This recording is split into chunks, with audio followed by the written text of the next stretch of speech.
Hey everybody, it's Brandon, the real estate investor, and today I'm bringing you guys another case study of a deal.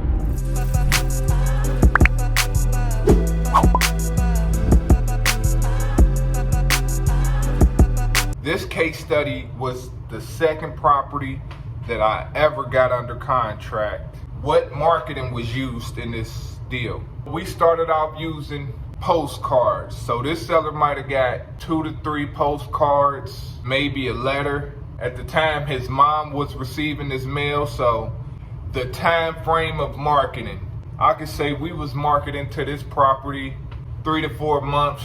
This person received multiple postcards and maybe a letter. Who contacted who?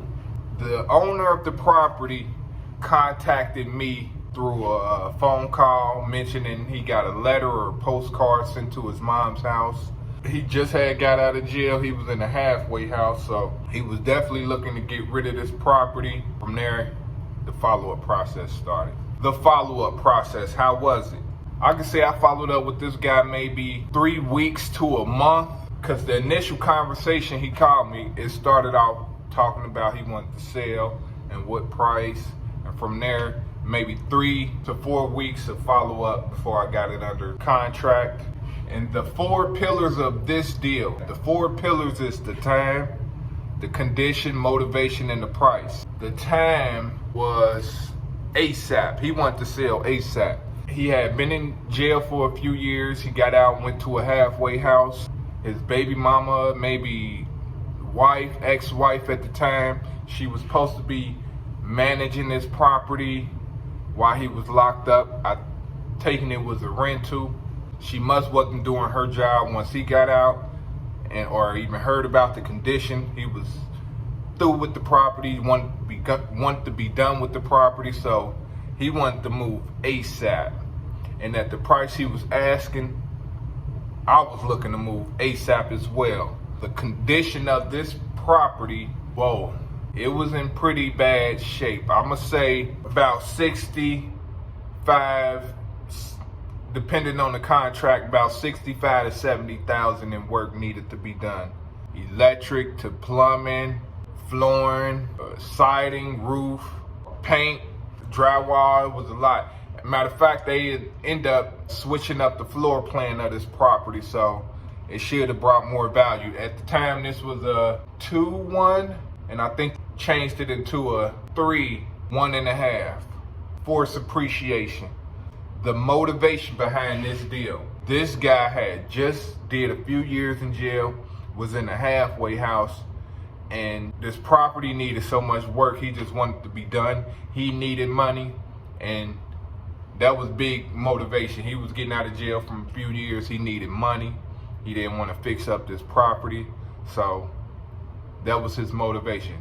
He was getting fines, letters from the city about trash, and sometimes people would ride past and dump trash at the property. The price, he opened the conversation of price, which he asked for $9,000. I jumped on it so quick because I'm like, okay, that's a pretty low number, but he wanted $9,000. I said, okay, how did you get to that price? He didn't know. I did some due diligence. A day or 2 later, we got on the phone again. His asking price went from $9,000 to $11,000. That's when I said, okay, what's this extra $2K for? It was some fines. He was getting fined $2,000 for trash, littering, or something around, and the city put a notice on him, and he added the extra 2K because it was a lien from the city as far as trash being on the outside of the property. And so we contracted it for $11,000.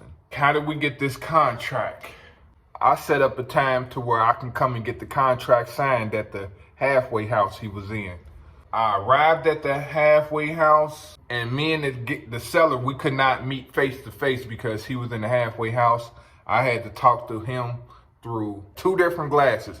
It was some employees here. I'm talking through a glass, which leads to another room where he was at in a different glass. So they were trying to understand what was going on. I had a contract. I'm coming to get it signed. I couldn't build rapport. This was my first time seeing this guy face to face.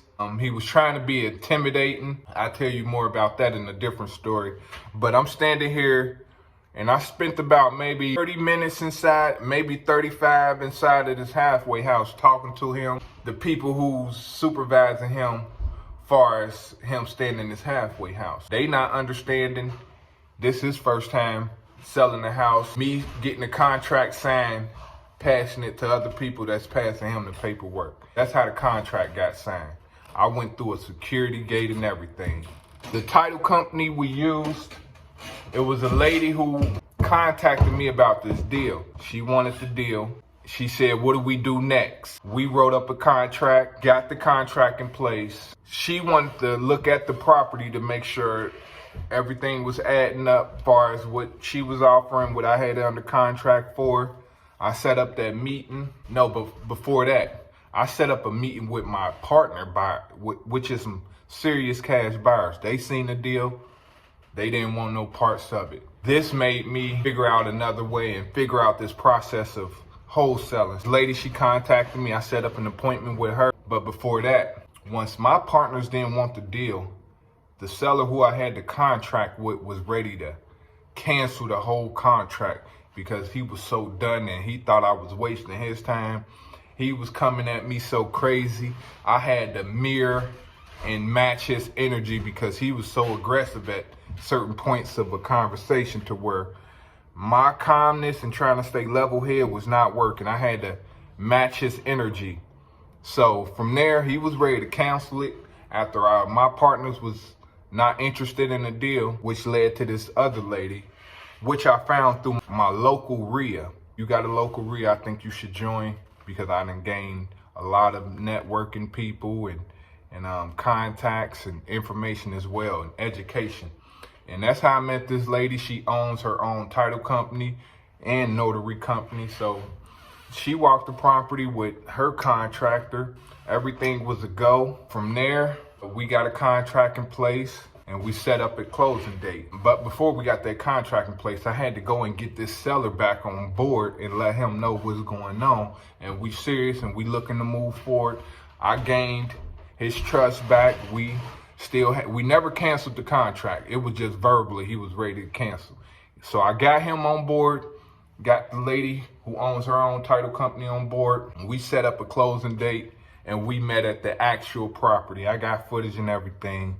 Papers were signed, notary was signed, checks was cut, and that's how it happened. And that was part of my dispositions too. She owned her own title company. And we still do deals to this day. So keep that in mind. Keep them relationships positive. Always ask questions. Always provide opportunity. And move with ethical business in mind. Please be ethical when you're doing this business. And that's my case study I got for today. I hope y'all like it. If y'all do, subscribe to the channel. Like the video. Leave some comments. Give me some feedback because I got more case studies coming. Let's go.